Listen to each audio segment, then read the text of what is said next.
Hello friends. Welcome to the Mind Latte podcast, where we talk about topics that are sometimes serious, but we make them easy to listen to even at a traffic light. We are Sara and Ben, and here we talk about topics that educate, motivate, and sometimes make you laugh out loud. Today we're going to talk about what is the 20-70-10 rule, and you'll learn. What is the 20-70-10 rule? How is it applied in companies? What happens to the bottom 10%? Examples from big companies. The takeaway of the day.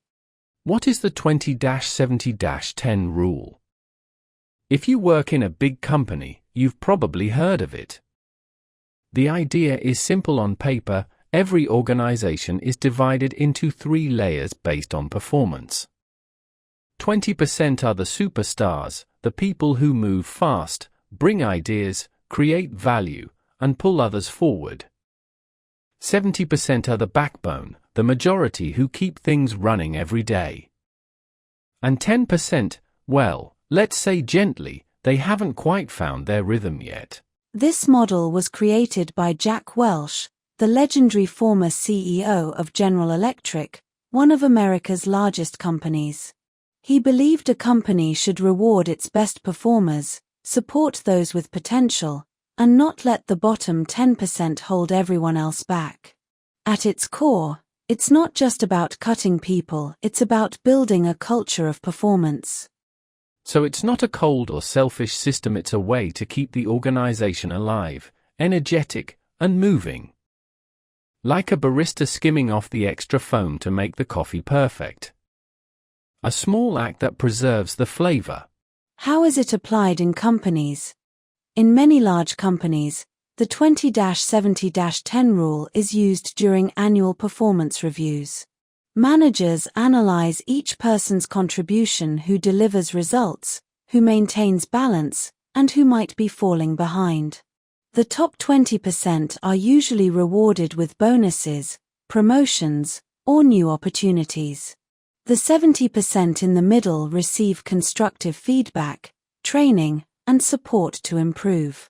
And for the last 10%, a different conversation usually begins. Is this the right job for you? And that's fair.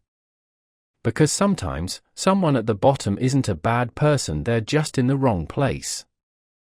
Maybe a brilliant creative stuck in a repetitive role, or an idea person who doesn't fit the company's structure. Exactly.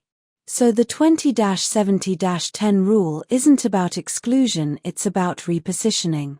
Like a cup of coffee that doesn't taste right, you don't throw it away, you just adjust the ingredients, not the machine. Simply put, this rule forces you not to settle for average. Because even in life, 20% of what we do brings 80% of our results. So the question of the day is, what am I doing with my most valuable 20%? What happens to the bottom 10%? I know it sounds harsh when you hear the bottom 10%. But really, that category isn't something to be ashamed of. They're people who simply haven't found their game yet, the place where their talent truly shines. I have seen cases where someone labeled a poor performer in one department was transferred to another and became a star. Often, the problem isn't ability, it's misalignment between the person and the role. So sometimes we don't need to remove people from the list, we need to help them find the right list. Because just like a cup of coffee that tastes bitter, maybe the problem isn't the coffee, it's the angle of the light you're seeing it from. Examples from big companies. In companies like GE, Microsoft, or Amazon, this model has been used in different ways. GE was very strict. Every year, the bottom 10% had to leave the structure. But today, many companies apply it more humanely, with more training, mentoring, and communication. Because over time, people realized that performance isn't born, it's developed. Instead of saying this person isn't good enough, ask how can we help them get better. At the end of the day, everyone has potential, they just need to find their own 20-70-10 rule. And maybe here at Mind Latte, we have ours. 20% humor, 70% lessons, and 10% total improvisation. And maybe 10% pronunciation errors from Ben every time he tries to sound British. Hey, effort counts. The takeaway of the day. If we have to take one lesson from all this, it's this. At work, in life, or in relationships, you don't have to be perfect at everything. Just give your best in the area where you're strongest. If you focus on the 20% that truly matters, you'll achieve 80% of the success. If you feel like part of the 70% middle, don't worry, that's where growth happens.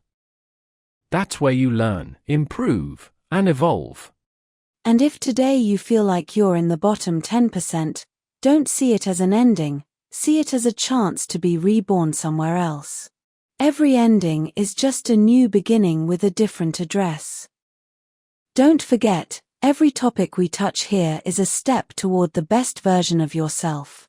And if this episode gave you a good idea, share it with someone else, because good energy always comes back. Follow us for more topics like this, and don't forget, learn, grow, and live with a smile.